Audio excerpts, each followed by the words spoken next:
Hey everybody, welcome back to Tim Travels. Have not heard from Tim of late. I kind of need to ask him what his plans are, because I didn't think I'd be doing this full time or whatever. So anyway, glad to have everybody here.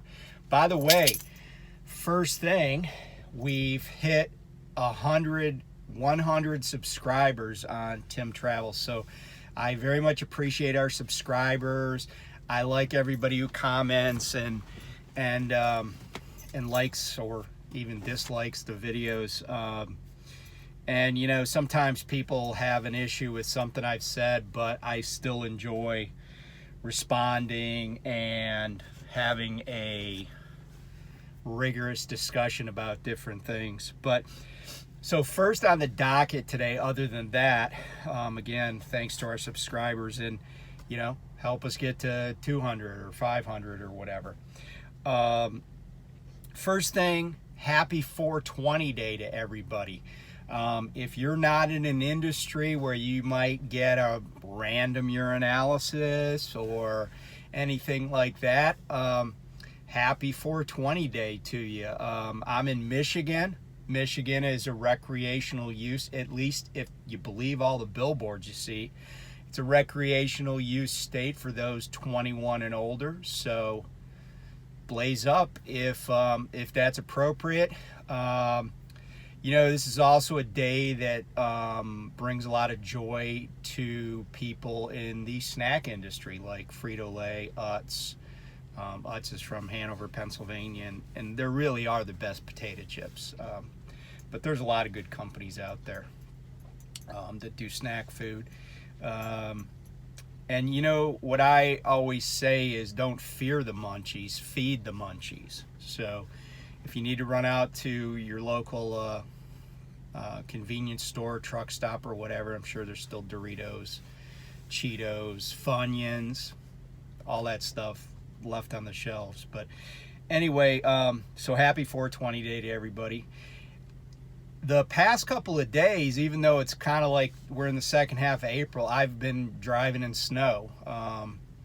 There's snow. I was in North Dakota yesterday. There was snow in Minnesota,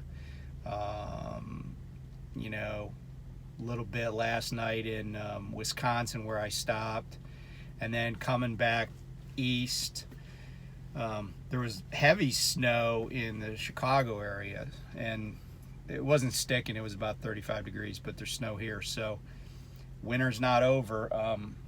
So take it easy on the roads, you know, don't forget.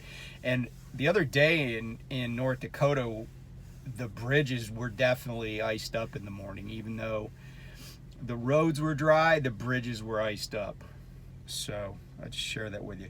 So a couple of things I wanted to talk about today, and this is kind of circling back on stuff that I've mentioned in the past, but I feel like has relevance to truckers and the trucking industry in general. So, you know, I had a conversation about the unionizing vote at the Amazon facility in Bessemer, Alabama. So I came upon an item in the news where, and this is a lot closer related to trucking. So there's a company called Universal Logistics, and they're publicly traded. Their ticker symbol is ULH. So they own a couple companies called Universal Intermodal and Roadrunner Intermodal, and they're out in the West Coast. I think the companies are actually in Compton, California. So they run a lot of stuff in and out of the port of Los Angeles. So what happened was there was an effort to organize, you know, to become a unionized facility with the Teamsters Union. And the vote apparently was to affiliate with the union as the workers' collective bargaining unit, and affiliate with the Teamsters as the collective bargaining unit. And what they did, though, was they basically fired everybody that voted for the union and people that were involved with organizing. So those people, I don't know if they were picketing the company or whatever, but anyway, what happened was the Longshore Workers Union, the ILWU, the International Longshore Workers Union, or Longshoremen's Union, they got wind of what happened over at Universal and Roadrunner, and at one of the 7 terminals at the Port of Los Angeles, the union longshoremen kind of did a work slowdown and refused to handle any of the trucks that were coming in from Universal companies. This didn't last very long, although apparently there was enough concern that the port authority went and sought, I guess it's called express or immediate arbitration, expedited arbitration with, I don't know if it's the National Labor Relations Board, local people there in Los Angeles, or if it's the California State labor folks, but they were concerned about this work stoppage. So basically what you had is longshoremen sort of kind of refusing to cross a picket line. The difference, though, was that the workers that they were supporting actually don't have jobs anymore. They're not union members because they were fired for trying to become union members.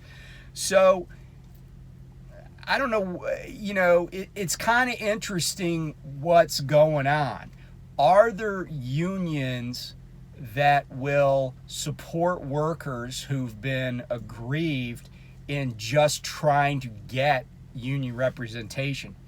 I don't know, but you can imagine if you hauled into a place that has a union, like for example, giant grocery stores, their drivers are Teamsters, and all their store employees in like Maryland, but not Pennsylvania, in Maryland are unionized.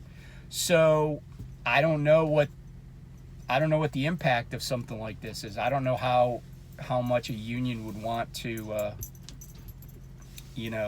flex its muscle, but I can imagine if you were taking something to a store and your company had shut down union organizing, somebody in a union, and I know the drivers are Teamsters at Giant, but I don't know what the store employees are. They're not. I know they're not Teamsters, and I know that because I had a side business and I used to spend a lot of time in Giants. But what if somebody you had a load and they're like, we're not unloading you, go away, because your company is against unions or whatever. So kind of interesting question. I don't know the answer to it, but and I will say this: there are a lot of companies trying to move stuff that longshoremen have to touch. Also, keep in mind, railroads are unionized for the most part. And can you imagine if a railroad union, whether it's the intermodal workers or whoever, says they're not going to handle cargo or containers from somebody that suppressed union activity? So it's kind of interesting. I mean, we'll see what happens, and I'll keep everybody posted on this. And I'm interested, like I said before, I've never been in a union. I do see some advantages for people to be in unions. And again, I'm saying that I'm not saying it would advantage me.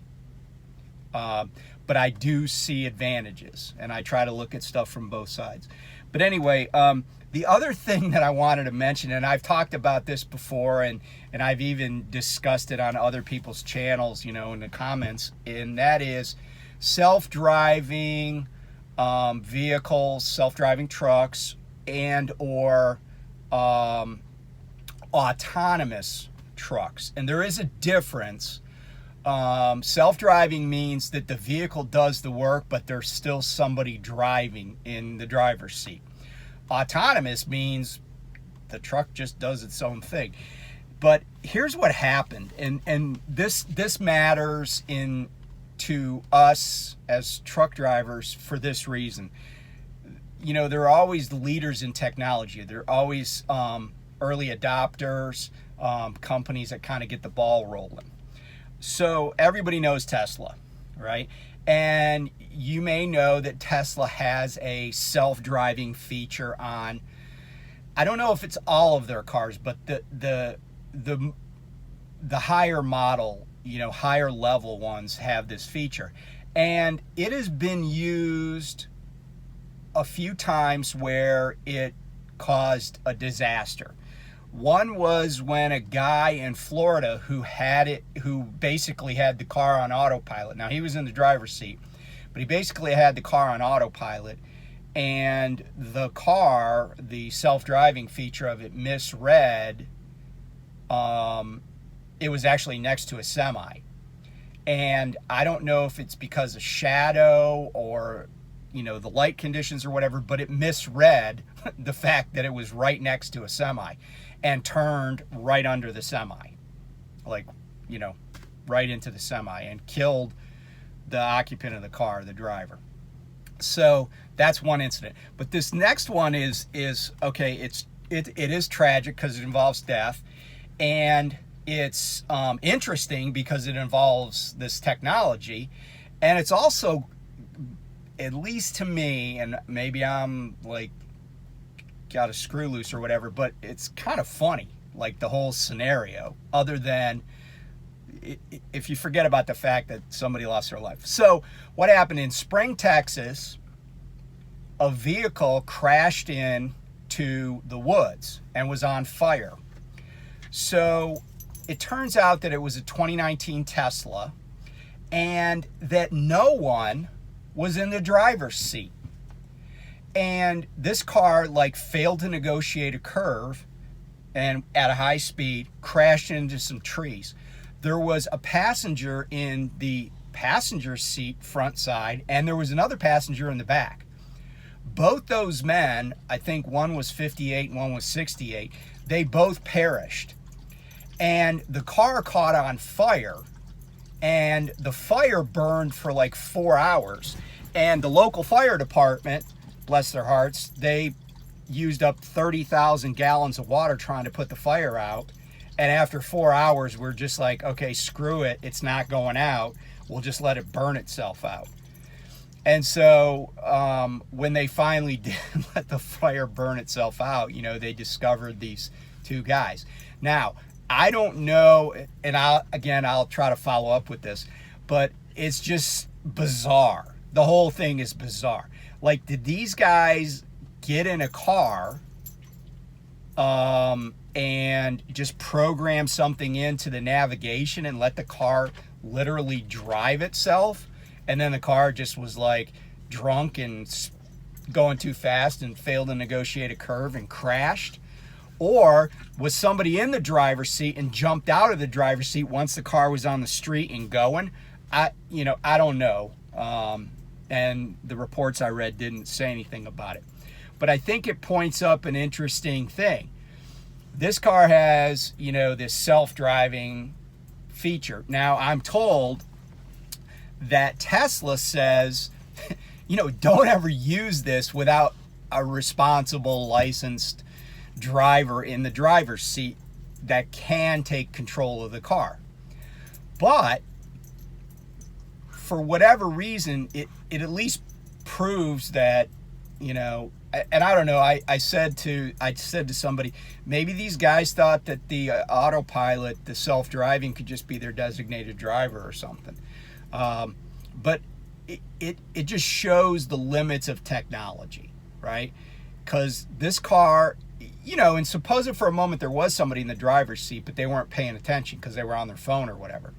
You know, this car could have accelerated to an unsafe speed and just not been able to take a corner even with somebody in the driver's seat. So what does that mean for us in the trucking industry? Well, I think it means our jobs are safe for quite a while. I mentioned this in some comments I made on somebody else's channel, and I said, you know, if you're 25 years old and you just got your CDL, I would predict that in 30 years you will still have plenty of job opportunities. This job is not going anywhere. We are way far away from ever turning this seat over to a machine, over to AI. There's too many things that we as drivers with our five senses do. And I truly mean five senses. You know, it's just, you know, like if you've ever blown a tire, for example, you know what that sounds like. And you know what it feels like if it's a drive or a steer. You know, I don't know how far we are from training a computer to know what that feels like. But anyway, that's just one example. So I just share those bits of news with you. I'm still working on our next part 3 of our series on how to become a successful and wealthy owner-operator or lease operator. So please stay tuned for that. Again, subscribe, like, comment. Love to hear from you guys. And be safe. It's still sort of kind of winter. You know, the roads are cold. You know, it gets below freezing in the morning in a lot of places. And so keep track of the weather. It's always a good idea to keep track of that. So anyway, take care, be safe, and we'll see you next time.